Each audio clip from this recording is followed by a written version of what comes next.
नमस्कार, आप देख रहे हैं दैनिक भास्कर उत्तराखंड उत्तर प्रदेश। मैं हूं आपके साथ सपना पांडे। आइए डालते हैं एक नजर उत्तराखंड और उत्तर प्रदेश की खबरों पर। 2022 चुनाव के मद्देनजर भाजपा ने आयोजित की चिंतन बैठक। पूर्व सैनिक कल्याण मंत्री गणेश जोशी ने पूर्व सैनिकों के साथ की बातचीत।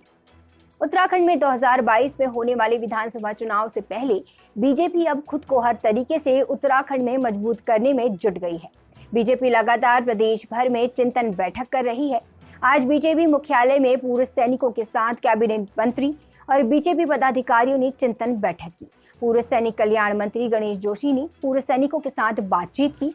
मंत्री गणेश जोशी ने बताया कि उनकी सरकार शहीदों के सम्मान में लगातार काम कर रही है। इतना ही नहीं, उनका ड्रीम प्रोजेक्ट सैन्य धाम को लेकर भी वह लगातार काम कर रहे हैं और जल्द ही सैन्य सम्मान यात्रा का आयोजन भी किया जाएगा। इसी के लिए आज चिंतन बैठक बुलाई गई है। राष्ट्रीय सुरक्षा व सैनिक कल्याण को लेकर आज इस संवाद के माध्यम से पूर्व सैनिक अधिकारियों व आम जन से हमने बातचीत की। चाहे हमारी दिल्ली की सरकार हो, नरेंद्र मोदी की सरकार, चाहे प्रदेश की एक सैनिक के पुत्र पुष्कर सिंह धामी की सरकार हो, दोनों सरकारें सैनिकों के लिए काम कर रही हैं, सैनिकों के कल्याण के लिए लगातार काम कर रही हैं। जहां 46 साल से लटकी हुई वन रंग वन पेंशन की मांग को पूरा करने का काम देश के प्रधानमंत्री नरेंद्र मोदी ने किया, उन्हीं के पच्चीनों पर चलते हुए प्रदेश के मुख्यमंत्री सैनिक के पुत्र पुष्कर सिंह धामी जी ने जो हमारे वार विडोज़ हैं, सेकेंड वर्ल्ड वार की उनकी पेंशन 4000 थी, उसको बढ़ाकर 10,000 करने का काम पुष्कर सिंह धामी जी की सरकार ने किया। इसी प्रकार देश की सीमाओं पर जो हमारा जवान शहीद होता है, चाहे फर्स्ट वर्ल्ड वार हो, चाहे सेकेंड वर्ल्ड वार हो,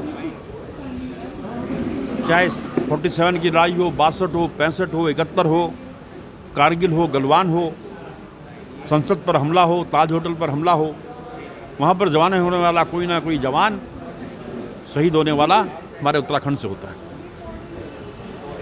और जब कोई जवान शहीद होता है तो कुछ दिन तक तो लोग उसके घर में जाते हैं, जिंदाबाद के नारे लगाते हैं, सूरज चांद रहेगा तेरा नाम रहेगा नारा लगाते हैं, और उसके बाद उसके परिवारों को सब भूल जाते हैं।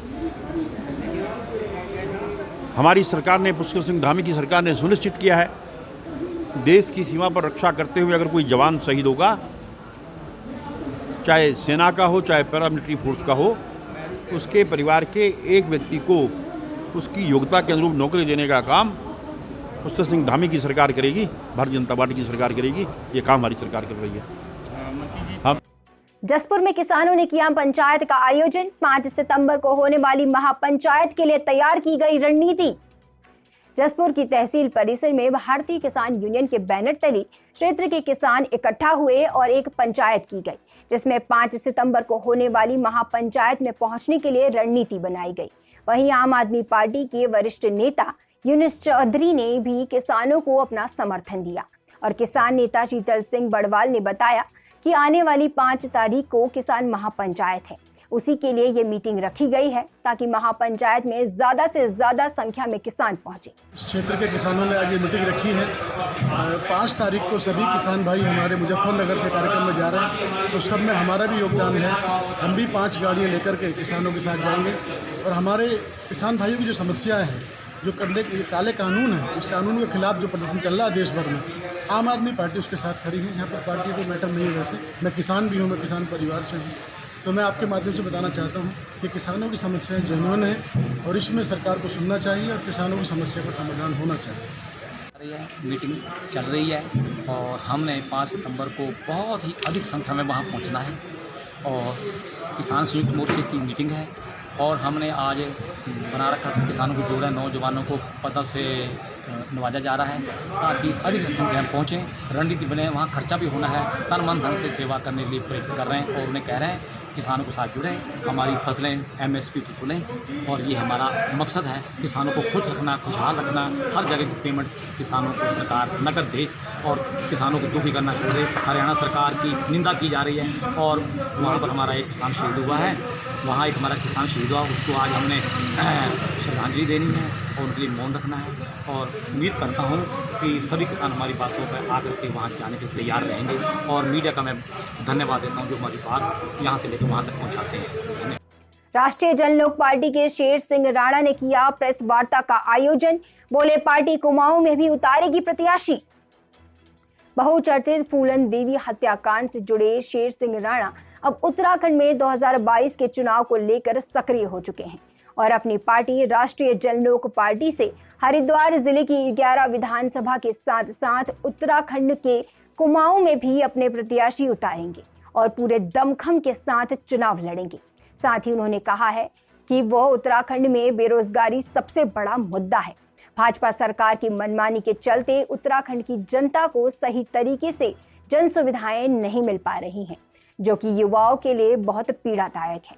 साथ ही उन्होंने कहा कि अगर उनके साथ कोई पार्टी गठबंधन करना चाहेगी तो वह उनसे भी विचार विमर्श करेंगे। मैं शेर सिंह राणा, राष्ट्रवादी जनलोक पार्टी सत्ते का राष्ट्रीय संयोजक। देखिए, राष्ट्रवादी जनलोक पार्टी उत्तराखंड, उत्तर प्रदेश और पंजाब में आने वाला 2022 का चुनाव लड़ने जा रही है और उत्तराखंड के अंदर हमारी हरिद्वार ज़िले के अंदर 11 की 11 विधानसभाओं में एक अच्छी तैयारी हो चुकी है और बेरोजगारी मुद्दे को लेकर हम लोग चुनाव लड़ रहे हैं। 8 अगस्त को हमने हरिद्वार में एक कार्यक्रम करने का प्रयास किया, जिसको पुलिस ने ये कह के रोकने की कोशिश करी कि भाई आप लोग भारी संख्या में ज्ञापन देने के लिए जा रहे हैं डीएम साहब को।